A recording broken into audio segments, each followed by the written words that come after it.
Baik, kita lanjutkan materi kita ya, teman-teman. Dan reading untuk sesi malam, mohon maaf harus ketinggalan satu pertemuan sama sesi sore.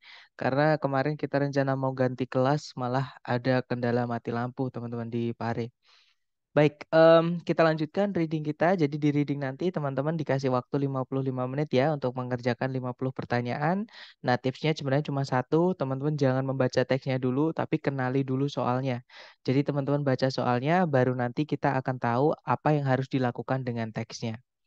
Kemudian nanti teman-teman, vocabnya teman-teman nanti yang akan sangat membantu teman-teman dalam mengerjakan reading ini. Nah, dari membaca soalnya tadi, teman-teman akan tahu teknik apa yang harus dilakukan dengan teks. Apakah teman-teman cukup membaca kalimat pertama di setiap paragraf saja? Atau teman-teman harus melakukan scan dan skim dulu, karena informasi yang ditanyakan itu mengklaster atau menggerombol di satu titik di dalam teks ya, teman-teman. Atau teman-teman juga harus membuat kesimpulan atau apa namanya, menebak gitu ya, membuat tebak-tebakan seperti itu. Nah, kemarin kita sudah belajar mengenai jenis soal apa aja yang cara mengerjakannya. Teman-teman cukup membaca kalimat pertama setiap paragraf. Nah, mungkin lebih tepatnya kalau teman-teman menemukan ada soal di reading yang menanyakan garis besar mengenai teks. Nah, itu teman-teman nggak perlu baca seluruh teks. Cukup baca kalimat pertama di setiap paragraf saja karena itu mewakili seperti itu. Nah, untuk jenis soal apa aja yang menanyakan garis besar mengenai teks, yaitu ada tiga eh, garis besar ya. Yang pertama ada main idea atau gagasan utama atau ide pokok, teman-teman. Kemudian yang kedua ada idea organization atau pengembangan ide. Dan yang terakhir ada tone, purpose, sama course.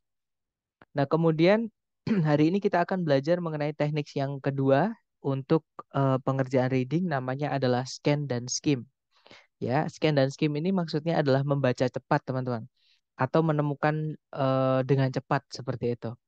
Nah, untuk scan dan skim ini lebih tepatnya kalau kemarin kan membaca kalimat pertama di setiap paragraf itu untuk menjawab soal-soal yang menanyakan garis besar mengenai teks. Nah, kalau untuk scan dan skim ini, teman-teman gunakan ketika soalnya itu menanyakan informasi khusus atau informasi tertentu di dalam teks. Jadi peritilan-peritilan kecil seperti itu, teman-teman, di dalam teks. Nah, nanti cara mengerjakannya teman-teman scan dan skim. Nah, untuk jenis soal pertama yang cara mengerjakannya itu teman-teman harus mencari letak informasinya, yaitu locate information atau menemukan letak informasi itu sendiri. Oke, nah tapi untuk di tes yang online, jenis soal ini udah nggak ada, teman-teman. Atau setidaknya saya belum pernah menemukan soal ini selama 2 tahun ya, untuk yang online, teman-teman. Tapi kalau yang offline, atau teman-teman mengikuti prediksi tes, itu kan masih pakai versi lama. Nah, jenis soal ini biasanya masih keluar. Nah, untuk jenis soal ini tuh cara mengenalinya, teman-teman bisa lihat pilihan gandanya. Jadi pilihan A, B, C, D-nya itu nanti kalau berbunyi line keberapa sampai line keberapa, kemudian yang Bravo juga gitu, line keberapa sampai line keberapa, yang Charlie juga gitu, dan yang Delta juga gitu. Jadi baris keberapa sampai baris keberapa. Jadi kita ditanyai eh, di baris keberapa si penulis itu menyebutkan atau membahas tentang, nah nanti titik-titik itu kata kuncinya. Seperti itu. Nah, nanti cara mengerjakannya, teman-teman, baca soalnya dulu, teman-teman pahami kata kunci yang ditanyakan atau informasi peritilan kecil apa yang ditanyakan di dalam teks.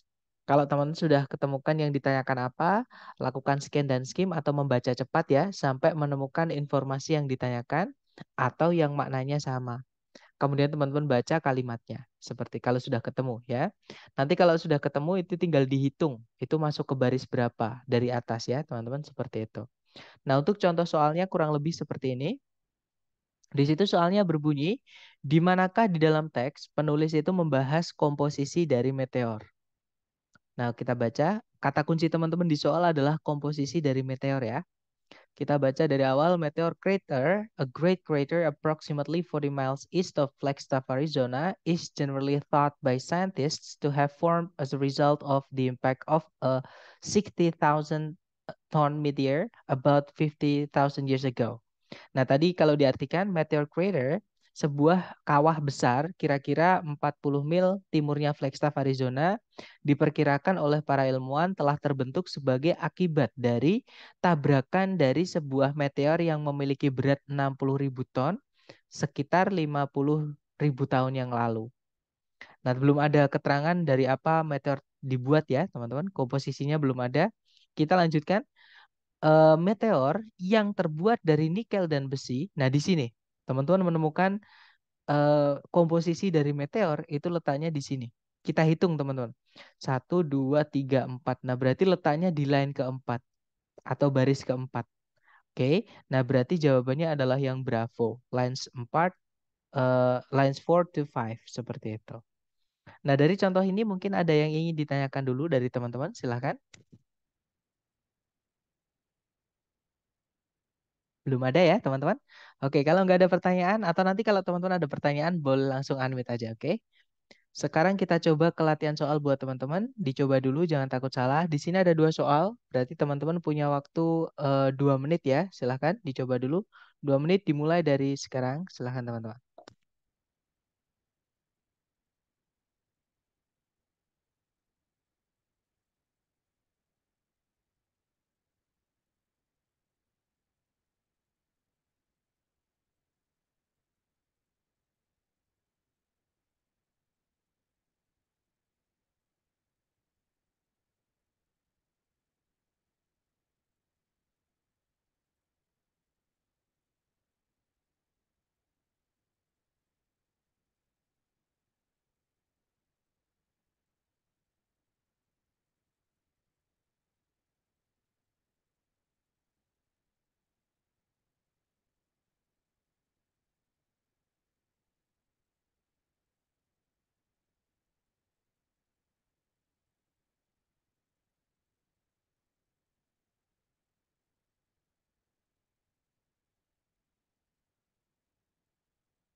Oke, 2 menit sudah habis. Silahkan jawabannya teman-teman boleh dikirim di chat dulu sedapatnya, kemudian kita bahas bersama ya.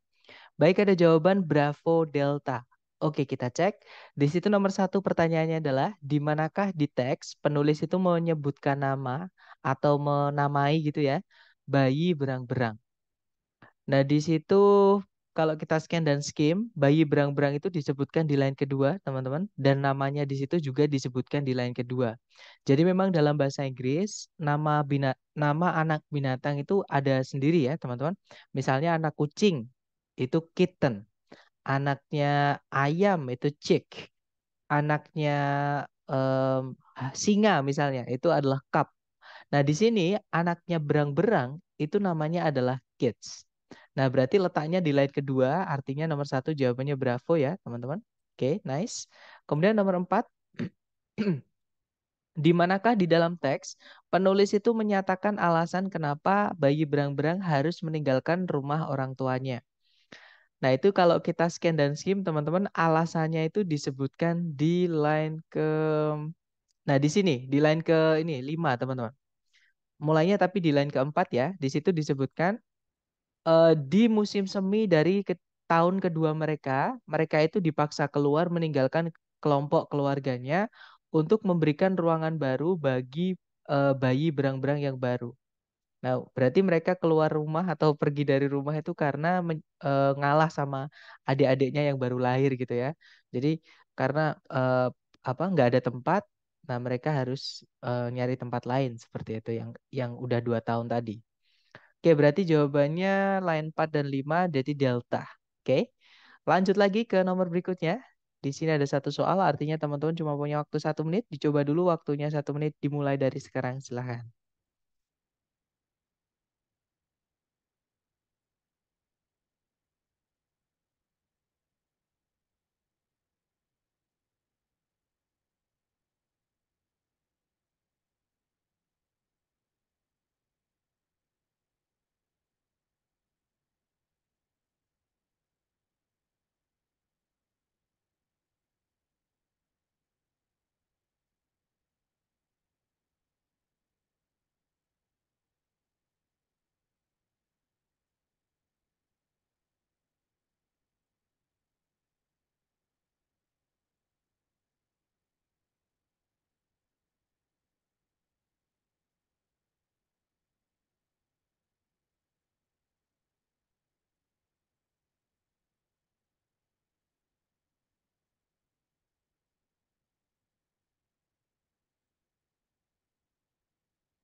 Baik, 1 menit sudah habis. Silahkan jawabannya teman-teman dikirim di chat. Dan ada jawaban alfa, mari kita cek. Di situ nomor 5 pertanyaannya adalah di mana di teks penulis itu membahas definisi modern dari musik ruangan, teman-teman. Nah, kita cek. Nah, di sini di kalimat pertama disebutkan, jadi musik ruangan, received, ini verb 2 ya, berarti lampau, teman-teman. Jadi menerima, dulunya itu menerima definisinya, nama sama definisi itu sama, teman-teman. Jadi mendapatkan definisinya karena dia itu awal mulanya dimaksudkan atau diniatkan untuk dipertontonkan di dalam ruangan-ruangan kecil di rumah-rumah pribadi dibandingkan aula-aula konser yang besar atau teater. Nah, sekarang chamber music itu telah berevolusi menjadi grup musik kecil yang di dalamnya setiap performer itu memainkan bagian masing-masing. Jadi definisinya itu sudah berubah sekarang ya teman-teman. Yang mana itu disebutkan di line kedua dan line ketiga. Nah berarti nomor 5 jawabannya yang alpha. Oke, line 2 and line 3. Dicoba lagi teman-teman ke nomor berikutnya. Oke, ternyata sudah habis ya. Untuk jenis soal yang mencari informasi, letak di mana si penulis menyebutkan apa, menyebutkan apa. Nah, itu tadi teman. Tapi yang saya sampaikan ke teman-teman, soal ini di online tidak pernah keluar ya. Tapi kalau teman-teman mungkin ambil tes yang prediksi atau mungkin tes yang offline. Kalau yang offline kayaknya juga udah nggak ada yang asli TS teman-teman. Tapi yang prediksi atau simulasi tes itu masih banyak. Oke, jadi buat jaga-jaga aja kalau teman siapa tahu teman-teman nanti ngambilnya yang tes simulasi ya, buat jaga-jaga kita bahas seperti itu. Nah, kemudian jenis soal kedua, teman-teman yang cara mengerjakannya teman-teman juga harus mencari dulu itu adalah pronoun referent atau rujukan kata ganti. Nah, kata ganti itu contohnya dia, teman-teman, atau mereka misalnya. Nah, dia atau mereka, kalau teman-teman nanti misalkan menemukan di tengah-tengah teks, itu menggantikan siapa? Atau maksudnya dia itu siapa? Maksudnya mereka di situ siapa? Menggantikan siapa? Nah, itulah yang dimaksud dengan pertanyaan rujukan kata ganti. Nah, untuk teman-teman nanti jika ngambil yang online, teman-teman nggak perlu susah-susah mencari. Ya, karena nanti di teks itu jelas banget ditebelin. Jadi kelihatan banget, teman-teman. Oke? Kemudian nanti cara mengerjakan soal jenis ini, kalau teman-teman ada pertanyaan, kata A misalnya atau kata dia atau kata mereka di line kesekian itu menggantikan kata siapa. Nanti cara mengerjakannya teman-teman baca dari subjek predikat sebelum kata itu disebutkan. Ya, jadi nanti ada 2 kalimat yang teman-teman baca. Yang pertama kalimat sebelum kata itu disebutkan, yang kedua kalimat yang mengandung kata tersebut. Nah, untuk contoh soalnya seperti ini. Sama ya, kalau reading kita baca soalnya dulu, teman-teman. Di situ soalnya berbunyi, kata ganti they di line kelima merujuk kepada they di line kelima. Nah ini nanti ditebelin juga seperti ini kalau teman-teman ngambil yang online ya. Kemudian berarti kita baca dari subjek predikat sebelumnya. Subjek predikat sebelumnya berbunyi, supaya bertahan hidup, tanaman-tanaman ini telah mengembangkan mekanisme untuk menjebak serangga di dalam bungkus mereka atau kulit mereka gitu ya.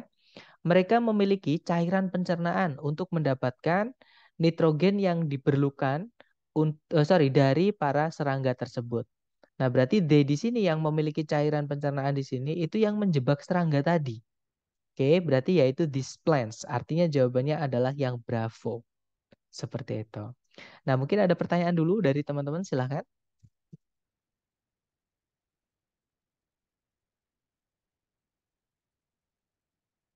Nggak ada ya?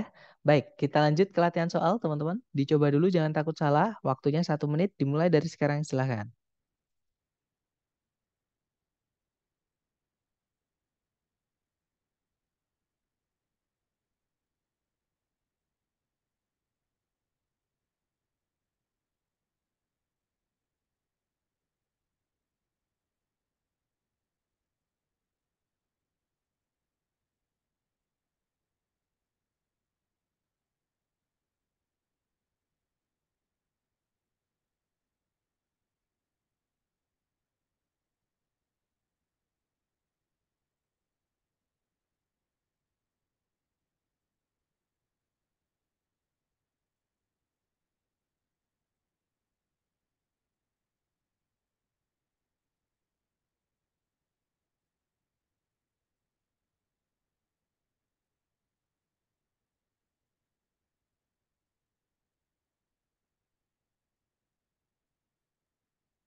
Well, 1 minute is over. Silahkan jawabannya teman-teman dikirim di chat. Oke, ada jawaban Charlie dan semuanya teman-teman menjawab Charlie ya. Kita cek bersama. Di situ nomor 1 pertanyaannya adalah kata ganti it di line kedua merujuk kepada it di line kedua itu yang setelah titik itu, teman-teman. Ya, dia letaknya di kalimat kedua, berarti kita baca dari kalimat pertama atau kalimat sebelumnya. Nah, kalimatnya berbunyi, bulan purnama yang terjadi paling dekat dengan titik balik matahari telah dikenal sebagai bulan panen. Dia merupakan bulan yang cerah yang membuat para petani itu bekerja lembur hingga malam untuk beberapa malam. Nah, berarti dia di sini atau bulan yang cerah tadi itu adalah bulan purnama yang terjadi paling dekat dengan titik balik matahari atau nama lainnya adalah harvest moon. Kita cek aja di pilihan ganda yang ada yang mana ya. Nah, berarti jawabannya yang Charlie, teman-teman, the harvest moon atau bulan panen. Oke, nice. Lanjut lagi ke nomor berikutnya. Dicoba dulu 1 menit dimulai dari sekarang. Silahkan teman-teman.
Oke, 1 menit sudah habis. Silahkan jawabannya teman-teman dikirim di chat.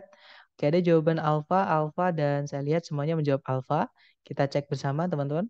Di situ nomor 3 pertanyaannya adalah kata ganti it di line kedua merujuk kepada it di line kedua itu yang di garis bawah itu. Kita baca dari kalimat sebelumnya yaitu kalimat pertama ya. Kalimat pertama berbunyi, Mardi Gras yang berarti hari Selasa Gemuk dalam bahasa Prancis diperkenalkan ke Amerika oleh para penjajah Prancis di awal abad ke-18.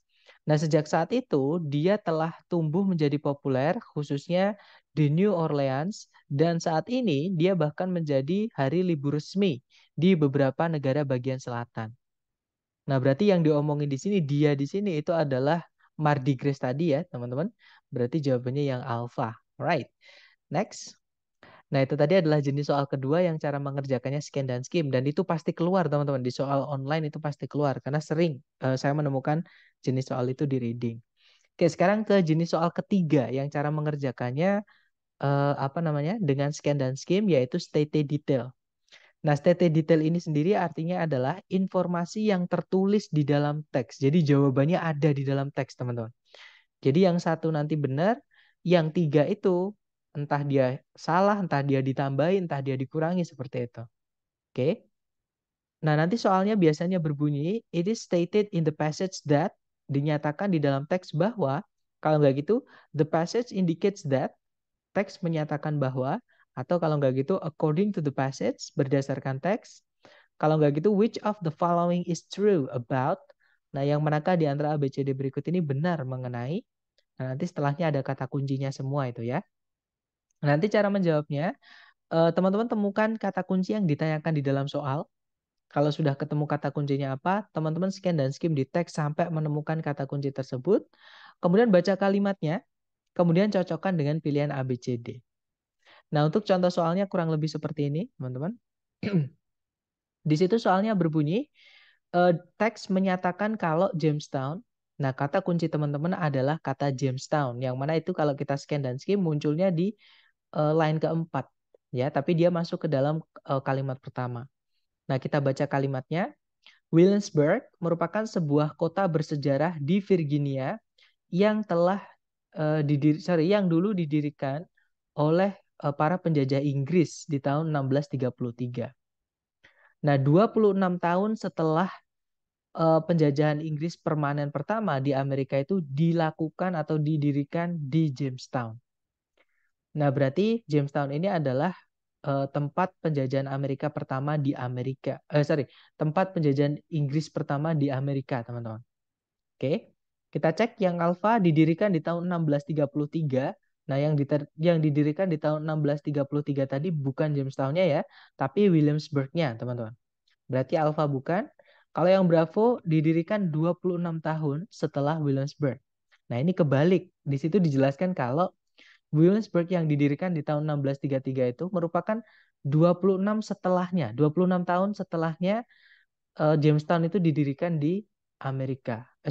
Penjajahan Inggris pertama mendirikan kota di Jamestown. Seperti itu. Jadi kebalik yang Bravo, ya. Kalau yang Charlie merupakan penjajahan Inggris permanen pertama di Amerika. Nah, ketemu teman-teman. Jawabannya adalah yang Charlie. Seperti itu. Nah, mungkin dari contoh ini ada yang ingin ditanyakan dulu dari teman-teman. Silahkan.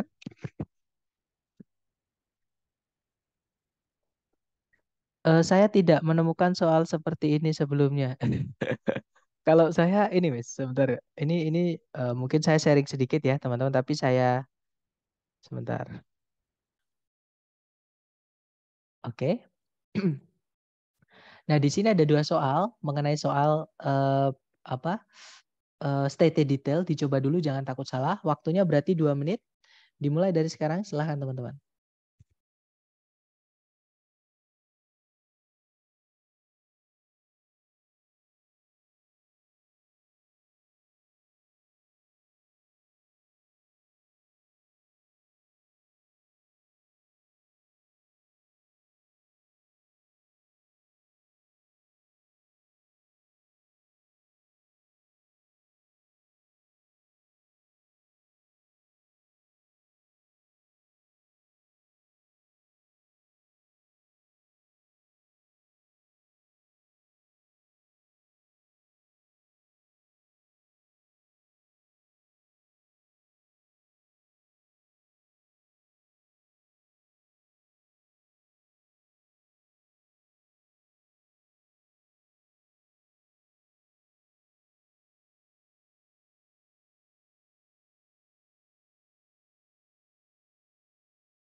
Oke, 2 menit sudah habis. Silahkan jawabannya teman-teman boleh dikirim di chat dulu sedapatnya.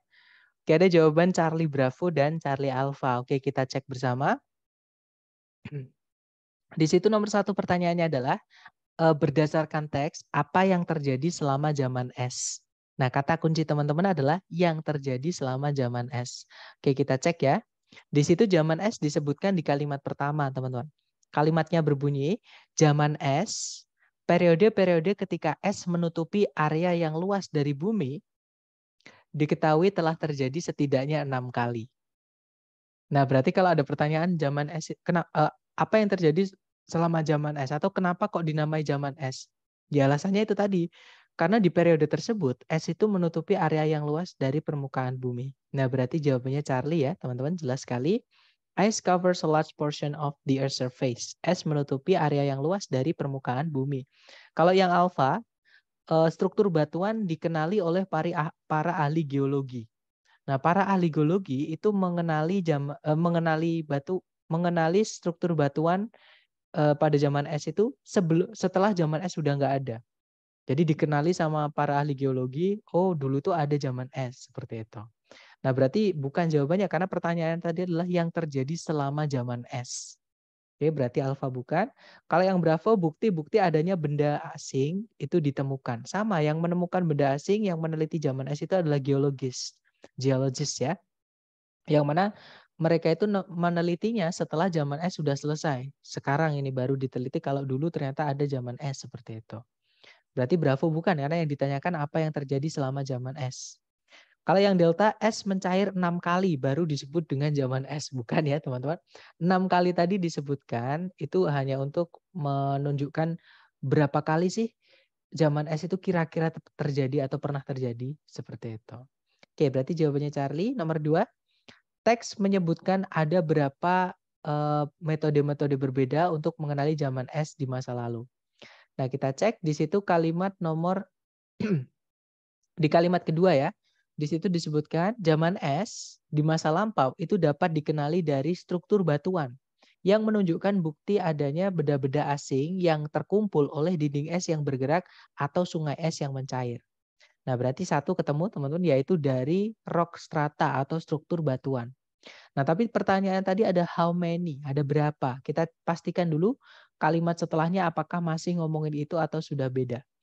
Nah, kalimat setelahnya itu ternyata masih ngomongin itu, teman-teman. Kalau kita baca, zaman es itu juga bisa dikenali dari pembentukan daratan atau pembentukan tanah yang telah dihasilkan atau diakibatkan dari dinding es yang bergerak. Seperti misalnya lembah yang berbentuk huruf U atau daratan-daratan yang terpatung atau terpahat gitu ya. Dan permukaan-permukaan batuan yang terpoles. Seperti itu. Jadi ada dua teman-teman. Yang pertama adalah dari rock strata, yang kedua adalah dari land formations. Seperti itu. Jadi nomor 2 jawabannya adalah bravo. Oke. Lanjut lagi, dicoba dulu. Di sini ada satu soal, jangan takut salah. 1 menit dimulai dari sekarang, silakan.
Oke, 1 menit sudah habis. Yang sudah nemu jawaban boleh dikirim di chat dulu.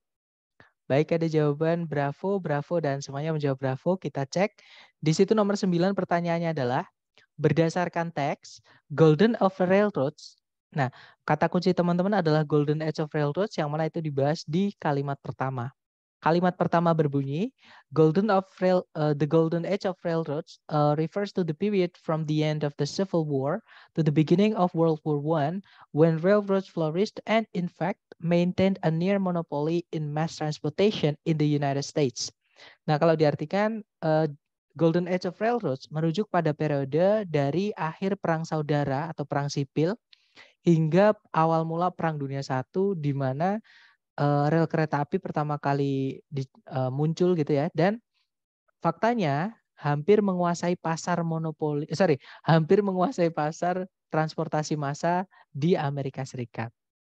Nah, berarti jawabannya betul, bravo ya teman-teman. Merupakan periode ketika hampir seluruh transportasi massa Amerika Serikat dikuasai oleh rel kereta api. Nah, kalau yang alfa merupakan akibat dari Perang Dunia I. Bukan ya, karena terjadinya sebelum Perang Dunia I. Ya, kalau akibat itu pasti setelahnya, teman-teman, bukan sebelumnya ya. Berarti alfa bukan. Kalau yang bravo berdampak pada penurunan jumlah dari keseragaman dari ukuran treknya, ukuran lintasan kereta apinya. Kalau yang delta berdampak pada standarisasi dari stasiun kereta api. Bukan ya, tadi nggak disebutkan teman-teman. Tadi yang disebutkan yang bravo. Ya, jawabannya adalah bravo. Nice. Nah, itu tadi jenis soal ketiga ya teman-teman, yang cara mengerjakannya teman-teman harus scan dan skim dulu. Kalau sudah ketemu, baru teman-teman baca kalimatnya. Nah, sekarang jenis soal keempat yang cara mengerjakannya juga harus scan dan skim. Namanya adalah unstated detail atau informasi yang nggak ada di dalam teks. Jadi ada teman-teman soal di TOEFL ITP reading ya, itu yang menanyakan yang manakah di antara ABCD yang tidak ada di dalam teks mengenai bla bla bla bla. Atau yang manakah di antara berikut ini benar mengenai bla bla bla bla bla, kecuali, nah biasanya ada kecuali atau ada not, itu nanti ditebelin, digedein gitu notnya. Except-nya juga kadang digedein teman-teman. Oke, nah kalau teman-teman menemukan jenis soal seperti ini, cara menjawabnya, teman-teman baca soal dulu, cari kata kunci yang ditanyakan di soal atau informasi apa yang ditanyakan. Kalau sudah ketemu, teman-teman scan dan skim di teks ya, sampai menemukan kata kunci tersebut, kemudian teman-teman baca satu paragraf. Jadi bukan cuma satu kalimat yang dibaca untuk jenis ini ya. Karena teman-teman disuruh mengeliminasi pilihan A, B, C, D. Ya, yang salah yang mana? Otomatis teman-teman harus eliminasi. A, B, C, D yang benar yang mana dulu, yang salah berarti yang sisanya. Kayak gitu. Tinggal satu nanti yang salah berarti itu. Seperti itu. Oke, nah contoh soalnya kurang lebih seperti ini. Di sini ada dua soal, teman-teman. Soal pertama berbunyi, semua di antara berikut ini benar mengenai darah utuh, mengenai plasma darah maksud saya, kecuali bahwa, nah kata kunci teman di soal adalah plasma darah, yang mana itu dibahas di paragraf 1, teman-teman. Nah, paragraf 1 berbunyi, plasma darah merupakan sejenis cairan yang hampir tidak memiliki warna dan bening. Nah, plasma darah itu mengandung darah yang darinya sel darah merah dan sel darah putih itu telah dipindahkan atau diambil. Nah, plasma darah itu biasanya atau sering dipakai dalam transfusi karena seorang pasien itu umumnya memerlukan porsi plasma darah lebih banyak dibandingkan komponen darah yang lain. Nah, kita cek ABCD. Yang alfa, plasma darah merupakan sejenis cairan yang warnanya pekat. Nah, ketemu teman-teman, yang salah langsung ya. Jawabannya adalah yang alfa.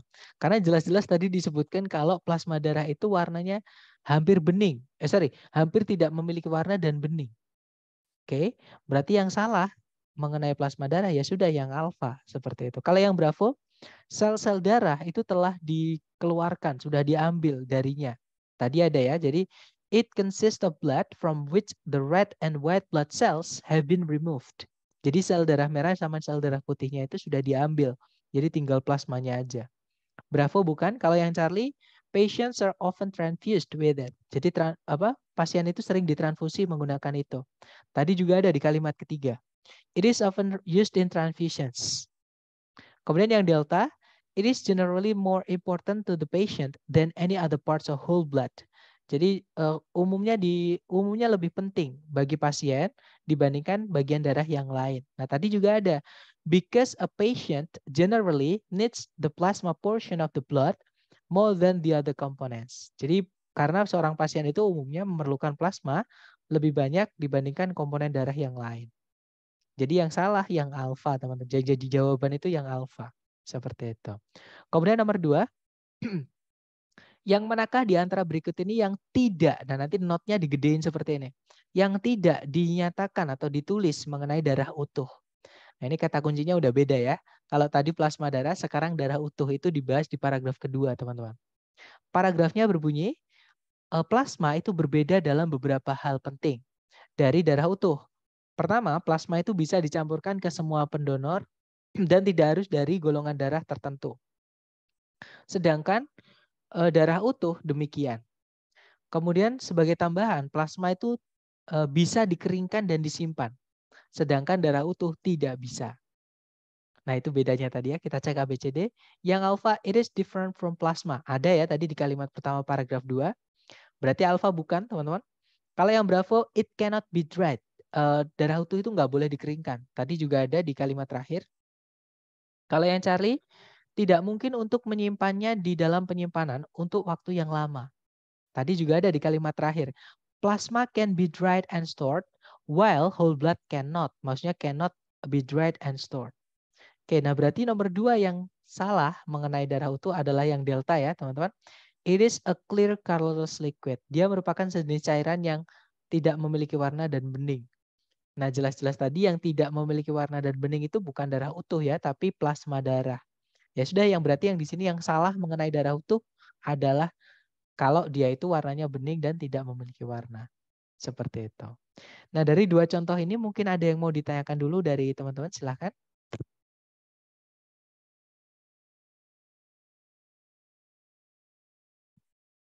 Easy ya, teman-teman. Mari kita praktek ke latihan soal. Di sini ada 2 soal, jangan takut salah, teman-teman. Sebentar. So far so good. Oke. Di sini ada 2 soal, jangan takut salah. Waktunya teman-teman 2 menit, dimulai dari sekarang, silahkan.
Oke, 2 menit sudah habis. Boleh dikirim jawabannya, teman-teman.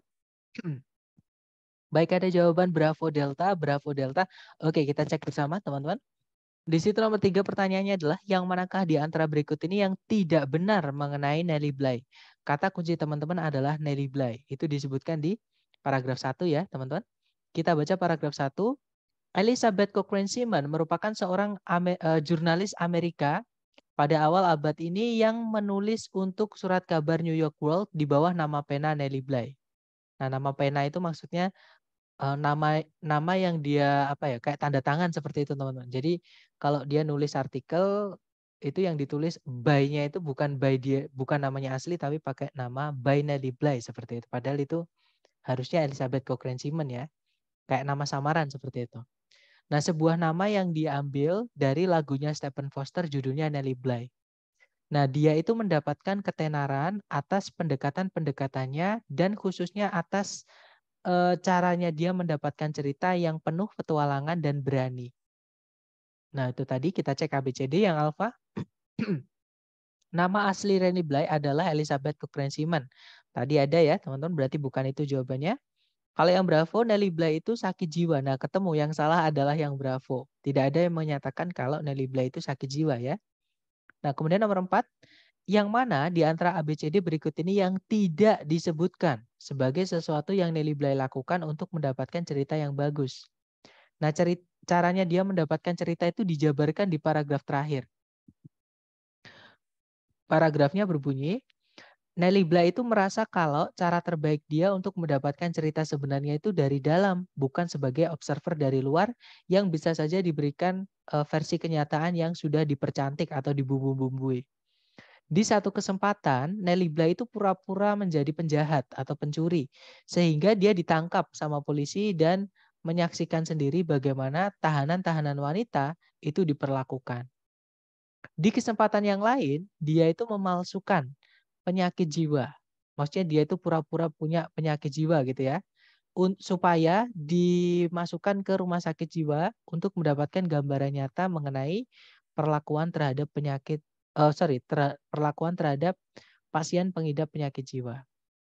Nah, kita cek yang alfa, dia pura-pura menjadi pencuri. Tadi ada ya, terus dia ditangkap tadi teman-teman. Kalau yang Bravo dia ditangkap oleh polisi. Nah, tadi juga ada, dia itu ditangkap sama polisi. Kalau yang Charlie dia pura-pura sakit. Nah, maksudnya sakit jiwa ya. Oke, berarti Charlie bukan. Kalau yang Delta, dia bekerja sebagai dokter di sebuah rumah sakit jiwa. Nah, ketemu yang nggak ada yang Delta. Dia tadi di rumah sakit jiwa bukan bekerja sebagai dokter ya, teman-teman, tapi dia pura-pura punya penyakit jiwa supaya dia bisa menyaksikan apa ya perawatan terhadap orang-orang yang mengalami penyakit jiwa seperti itu. Nah, berarti Bravo Delta.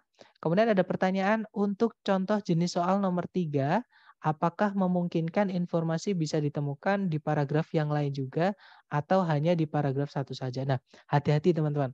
Jadi gini, ada tujuan kenapa paragraf itu kok ada lebih dari satu. Atau gini, kenapa kok teks itu enggak cuma satu paragraf semua? Itu ada tujuannya. Jadi ada namanya pemisah. Ya, jadi setiap paragraf itu ada fokusnya masing-masing, teman-teman. Ada topik senternya masing-masing. Seperti itu. Nah, itu di setiap paragraf. Nah, kalau teman-teman misalnya hanya ditanyain misalkan ini ya tentang Nelly Bly, maka teman-teman fokus saja dengan paragraf yang menyebutkan Nelly Bly itu. Pertama kali gitu. Misalkan paragraf 1 menyebutkan Nelly Bly, fokus dulu di situ. Ya. Nah, kemudian paragraf kedua itu bahas apa, Tante Sar? Kan itu juga tentang Nelly Bly. Betul, teman-teman. Itu juga tentang Nelly Bly, tapi pasti lebih sempit lagi. Maksudnya lebih luas atau lebih sempit ya gitu, lebih sempit karena dia ngomongin bagaimana caranya Nelly Bly mendapatkan cerita. Bukan nyeritain Nelly Bly-nya, tapi nyeritain bagaimana si Nelly Bly ini bisa mendapatkan cerita yang bagus. Seperti itu. Nah, nanti paragraf 3 kalau ada, itu nanti pasti nyeritain apa lagi, tapi bukan tentang Nelly Bly lagi, tapi tentang entah caranya dia, entah apa kendalanya dia, entah apa gitu. Jadi saran saya fokus aja di satu paragraf aja, Miss. Karena nanti takutnya nanti malah tambah bingung. Karena memang ini paragraf 2 juga ngomongin Nelly Bly, tapi bukan tentang yang ditanyakan di soal nomor 3. Seperti itu. Ada bagiannya sendiri-sendiri atau topiknya sendiri-sendiri. Seperti itu. Dapat nggak tapi maksud saya, Miss? Dari yang saya sampaikan tadi. Oke, dapat ya. Jadi saran saya teman-teman, karena juga untuk menghemat waktu, kalau bisa kita batasi yang kita baca seperti itu. Oke, kita lanjut ya ke nomor berikutnya. Oke, ternyata sudah habis. Nah, sekarang jenis soal terakhir yang cara mengerjakannya juga bisa pakai scan dan skim. Nah, kenapa saya bilang juga bisa? Karena vocabulary ini menurut saya ya, teman-teman, ini adalah soal bonus. Mungkin buat teman-teman yang mungkin vocabnya udah bagus. Ini soal bonus banget, teman-teman. Teman-teman tidak perlu baca teks sebenarnya kalau menemukan soal vocabulary ini. Pokoknya kalau menemukan soal vocab apa, kemudian di pilihan ganda itu sinonimnya cuma satu itu, ya sudah berarti jawabannya itu. Gak ada jawaban lain. Kayak gitu. Nah, tapi kalau misalnya teman-teman in case siapa tahu ya menemukan di soal menemukan di teks itu soal yang vocab yang ditanyakan itu teman-teman nggak tahu artinya. Nah, maka gunakan cara ini, oke? Nah, untuk jenis soal vocabulary atau soal yang menanyakan tentang kosakata, entah itu maknanya itu literal atau idiom. Nah, nanti cara mengerjakannya, teman-teman baca kalimat sebelumnya sama kalimat setelahnya. Jadi ada 3 kalimat yang teman-teman nanti baca. Oke, kalimat yang sebelum kata itu disebutkan, kalimat yang mengandung kata itu sama kalimat setelahnya. Oke, nah contohnya di situ nomor 1 pertanyaannya adalah berdasarkan line pertama dari teks, apa sih teddy bear itu? Nah, kata kunci teman-teman teddy bear.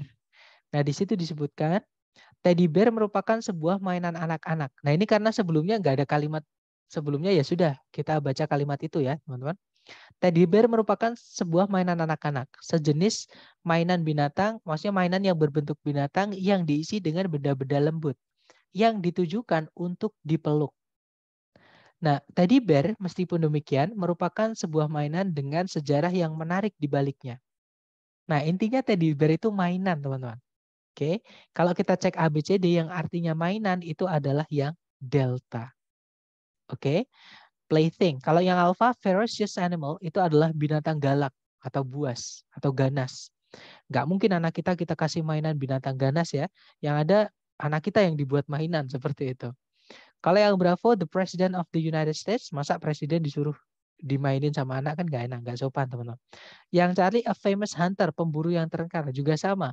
Yang ada anak kita buat mainan sama pemburunya ya. Jadi jawaban yang paling tepat nomor 1 adalah yang delta. Kemudian nomor 2, lihatlah kata pastime di paragraf kedua. Kata ini bisa diganti dengan pastime di paragraf kedua itu muncul di kalimat kedua, teman-teman. Berarti kita baca dari kalimat sebelumnya, kalimat pertama paragraf 2.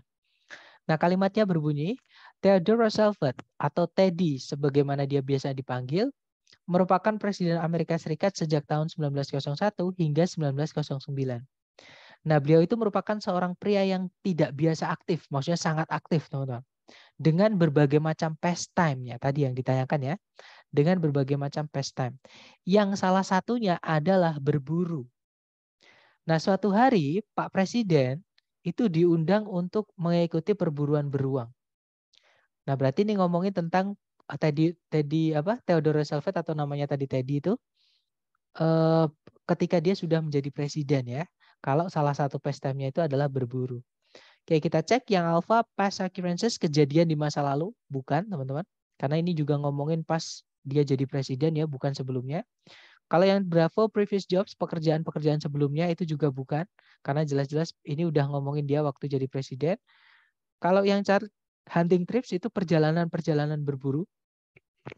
Nggak mungkin ya teman-teman kalau pastime di situ artinya perjalanan-perjalanan berburu, sedangkan berburu itu hanya salah satunya saja. Kalau misalnya pastime ini artinya perjalanan berburu, harusnya semuanya berburu. Bukan cuma salah satu seperti itu. Berarti Charlie nggak masuk akal, bukan itu. Kalau yang delta leisure activities itu artinya adalah kegiatan di waktu luang. Nah, yang paling masuk akal cuma yang delta, teman-teman. Berarti jawabannya delta ya. Dan memang kalau teman-teman cek di kamus, pastime itu artinya adalah something that you do because you think it is enjoyable or interesting. Sesuatu yang kamu lakukan karena kamu merasa itu menyenangkan atau menarik.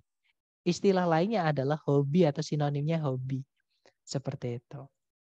Nah, berarti jawabannya adalah yang delta. Nah, dari 2 contoh tadi mungkin ada yang mau ditanyakan dulu dari teman-teman, silahkan.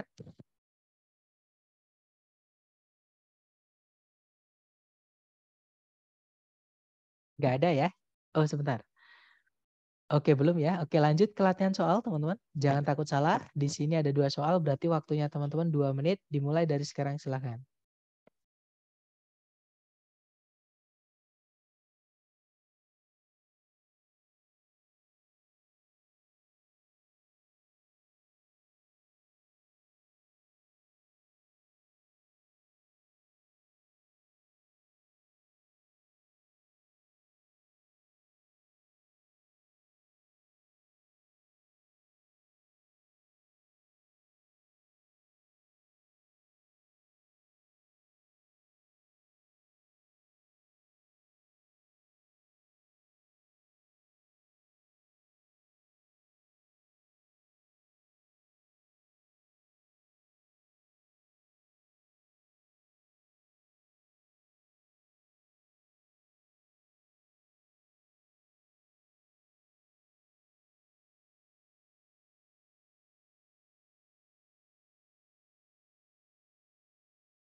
Baik, 2 menit sudah habis. Apakah teman-teman sudah nemu jawaban? Oke, ada jawaban Delta Bravo. Mari kita cek bersama. Di situ nomor 1 pertanyaannya adalah, di line ketiga kata widow berarti widow di line ketiga berarti itu ya teman-teman di yang ini widow got its name itu. Nah kita baca kalimat dari sebelum kalimat itu disebutkan. Kalimatnya berbunyi, jadi Black Widow ini ngomongin tentang Black Widow ya teman-teman yang merupakan laba-laba yang paling berbahaya di Amerika Serikat. Nah laba-laba tersebut itu paling sering ditemukan di bagian selatan dari Amerika Serikat. Tapi dia juga bisa ditemukan di seluruh negeri gitu ya, di seluruh Amerika Serikat. Nah, Black Widow itu mendapatkan namanya karena si betina diketahui akan membunuh pejantannya setelah kawin. Dan berarti pejantannya mati, teman-teman. Dan sebagai hasilnya menjadi seekor widow. Widow sendiri sebenarnya artinya kalau dalam ranah manusia ya, itu adalah janda, teman-teman. Widow itu artinya janda. Oke. Nah, berarti kenapa dia disebut Black Widow? Karena tadi dia si betina ini membunuh pejantannya setelah kawin. Nah, sama kayak belalang sembah. Belalang sembah itu kalau habis kawin, kepalanya si pejantannya itu dimakan, teman-teman. Saya nggak tahu kenapa, cuman ya itulah alam ya. Black Widow film bukan? Nah, itu Black Widow juga dipakai di nama film ya di ini apa? The Avengers, teman-teman. Tapi untuk di sini ini yang laba-laba ya, yang laba-laba Black Widow ini yang gambar ini, teman-teman. Nah, berarti widow ini jawabannya adalah yang delta. A female whose mate has died. Jadi seekor betina yang pejantannya itu telah mati. Sebenarnya bukan mati teman-teman, tapi dibunuh sendiri sama dia. Kalau yang alpha sejenis racun, bukan ya. Kalau yang bravo, laba-laba pejantan yang mati. Masa laba-laba pejantan yang mati disebut janda kan bukan ya. Berarti bravo bukan. Kalau yang Charlie, korban manusia dari laba-laba tersebut itu juga bukan. Seperti itu. Kemudian nomor 3, kata ample di line ke-7 menyatakan kalau laba-laba itu, ample di line ke-7 itu di kalimat terakhir paragraf 2. Berarti kita baca dari kalimat sebelumnya yang mana berarti kalimat pertama paragraf 2. Kalimatnya berbunyi, Black Widow itu agak berbeda penampilannya. Dia memiliki tubuh yang berbentuk globe yang berkilau, ukuran dan bentuknya itu mirip kayak biji kacang, dan ada tanda di balik perutnya, yaitu titik kuning atau titik merah. Nah, si betina itu cenderung agak ample dibandingkan si pejantan. Kira-kira 4 kali lebih besar secara rata-rata. Nah, berarti more ample ini dijelaskan setelah koma itu lebih besar. Berarti ample itu besar ya, teman-teman. Jadi jawabannya yang bravo. Large. Seperti itu. Oke, lanjut lagi. Oke, ternyata sudah habis. Nah, itu tadi adalah jenis soal yang mengerjakannya teman-teman harus scan dan skim dan memahami. Ya, jadi scan dan skim sendiri adalah membaca cepat sampai menemukan informasi yang ditanyakan di teks.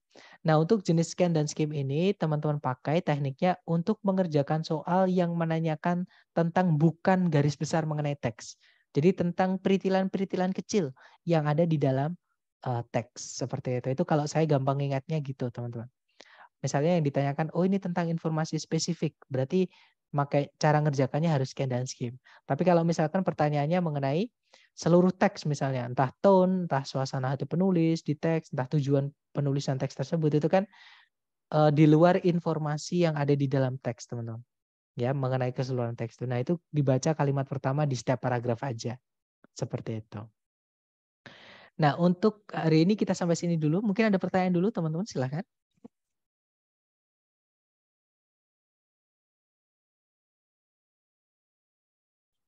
Nggak ada ya. Atau nanti kalau teman-teman latihan menemukan kesulitan apapun silahkan japri saya.